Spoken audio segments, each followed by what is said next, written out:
أعوذ بالله من الشيطان الرجيم. بسم الله الرحمن الرحيم.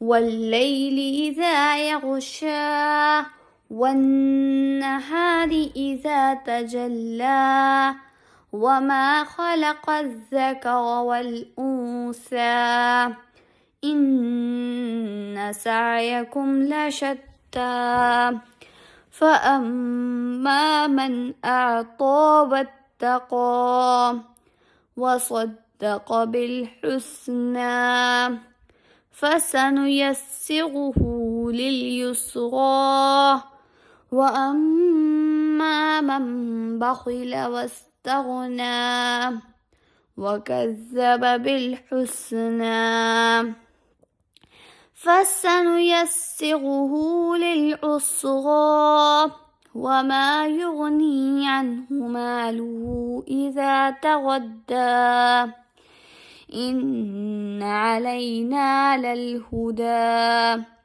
وإن لنا للآخرة والأولى فانذرتكم نارا تلظى لا يصلاها إلا الأشقى الذي كذب وتولى وسيجنبها الأتقى الذي يؤتي ماله يتزكى وما لأحد عنده من نعمة تجزى إلا ابتغاء وجه ربه الأعلى ولسوف يرضى.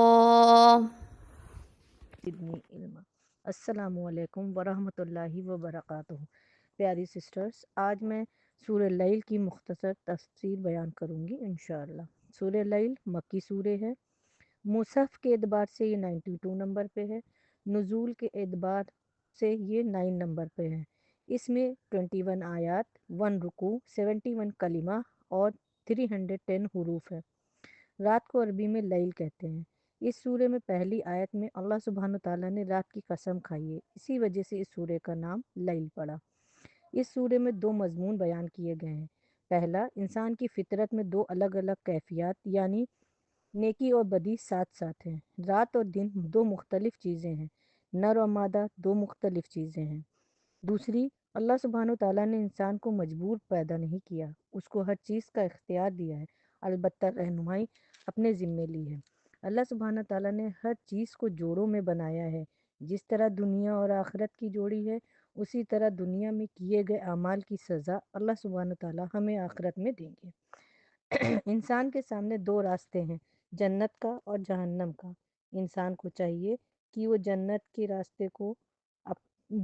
راستے پر چلے اور جہنم کے راستے پر چلنے سے اپنے کو بچائے۔ آیت نمبر 1 اور 2 میں اللہ سبحانہ تعالیٰ نے رات اور دن کی قسم کھائی ہے۔ واللیل اذا یغشا، قسم ہے رات کی جب وہ چھا جائے۔ والنہار اذا تجلی، اور قسم ہے دن کی جب وہ روشن ہو جائے۔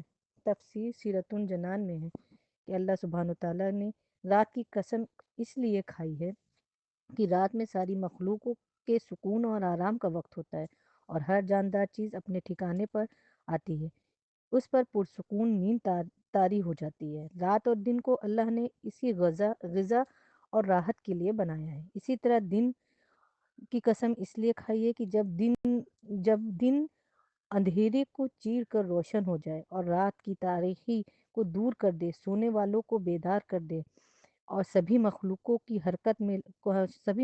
کو حرکت میں لائے، یہ اللہ سبحانہ تعالیٰ کی بہت بڑی نعمت اور قدرت کی عظیم نشانیاں ہیں۔ آیت نمبر 3-6 میں اللہ سبحانہ تعالیٰ خود اپنی ذات کی قسم کھا کر یہ کہہ رہے ہیں کہ جس نے نر و مادہ کو پیدا کیا، در حقیقت ہم سب کی کوششیں بھی مختلف قسم کی ہیں، کیونکہ انسان کی کوششوں میں اچھی اور بری دونوں چیزیں شامل ہوتی ہیں۔ تو جس نے راہ خدا میں اپنا مال دیا اور اللہ کی نافرمانی سے پرہیز کیا اور بھلائی اور سچ کو مانا اور اس پر ہم بھلائی اور سچ کو تسلیم کیا تو اس پہ ہم آسان راستے کی سہولت دیں گے، یعنی ایک نیکی دوسری نیکی کا دروازہ کھول دے گی۔ اس کے لیے نیکی کرنا آسان کر اور اس کے لیے نیکی کرنا آسان کر دیں گے، اور اس کے خیر و بھلائی کے دروازے کھلتے چلے جائیں گے اپنے آپ۔ آیت نمبر 7 to 12 میں اللہ سبحانہ تعالیٰ فرما رہے ہیں کہ جس نے بخل کیا اور اپنا مال اللہ کی راہ میں خرچ نہیں کیا، دل چھوٹا کیا اور وہ کام نہ کیا جو اللہ سبحانہ تعالیٰ نے اس سے کرنے کو کہا، اور اللہ سے بے نیازی برتی، اللہ کی بات کو سن کر بھی انسنا کر دیا، بھلائی کو جھٹلایا، نیکی کے موقع سامنے آنے پر بھی اس سے فائدہ نہیں اٹھایا اور اس کا انکار کر دیا، ہم اس کو سخت راستے کی سہولت دیں گے اور اس مال کو اس پر حرام کر دیں گے۔ وہ مال اس کی کسی کام نہ آئے گا کیونکہ وہ تو ہلاک ہو جائے گا، یعنی دنیا میں اس سے نیکی کرنے کی توفیق چھین لی جائے گی اور آخرت میں اس کا مال اس کی کسی بھی کام نہ آئے گا۔ بے شک راستہ بتانا ہمارے ذمے ہے، یعنی ہدایت اللہ ہی دیتے ہیں۔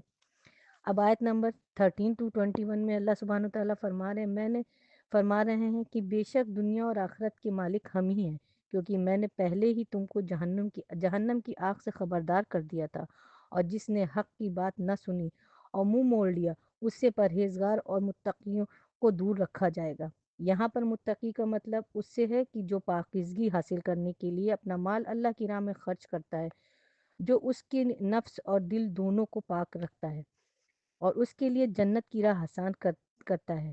وہ کسی بدلے اور میں نیکی نہیں کرتا ہے، وہ تو صرف اپنے رب کے حکم پر عمل کرتا ہے، نماز، زکوٰۃ، صدقہ، فطرہ ادا کرتا رہتا تھا، اور نیت اور اللہ ضرور اس بندے سے راضی ہو جائیں گے جو جتنی خالص نیت کے ساتھ اللہ کی خوشنودگی کے لیے کام کرے گا اور اللہ کی راہ میں اپنا مال خرچ کرے گا، اللہ اس کو بہترین شکل میں اس کا بدلہ عطا کریں گے۔ لیکن کام مشکل ہے، انسان فوراً دوسروں سے اس کا بدلہ چاہتا ہے، لیکن جن کو اللہ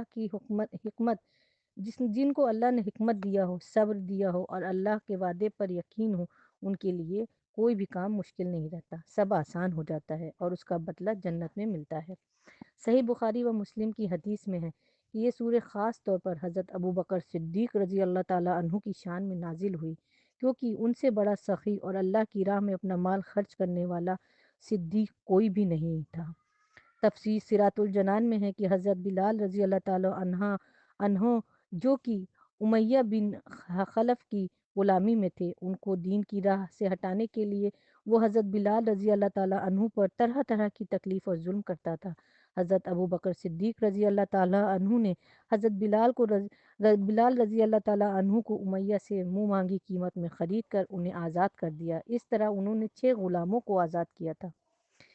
متقی وہ لوگ ہوتے ہیں جو اپنا مال اللہ کی راہ میں خرچ کرتے ہیں اور اللہ کی رضا میں راضی رہتے ہیں، اور بدبخت وہ لوگ ہوتے ہیں جو بخیل یعنی کنجوس ہوتے ہیں اور اپنا مال اللہ کی راہ میں خرچ نہیں کرتے اور نہ وہ اللہ کی رضا میں راضی رہتے ہیں۔ سورہ لیل ہمیں یہ سکھاتی ہے کہ مال کا صحیح استعمال انسان کو جنت کے قریب کرتا ہے، جبکہ کنجوسی اور خود پسندی جہنم کے قریب کرتی ہے۔ الحمدللہ سورہ لیل کی مختصر تفسیر مکمل ہوئی۔ اللہ سبحانہ تعالیٰ کا شکر و احسان ہے۔ صدق اللہ العظیم۔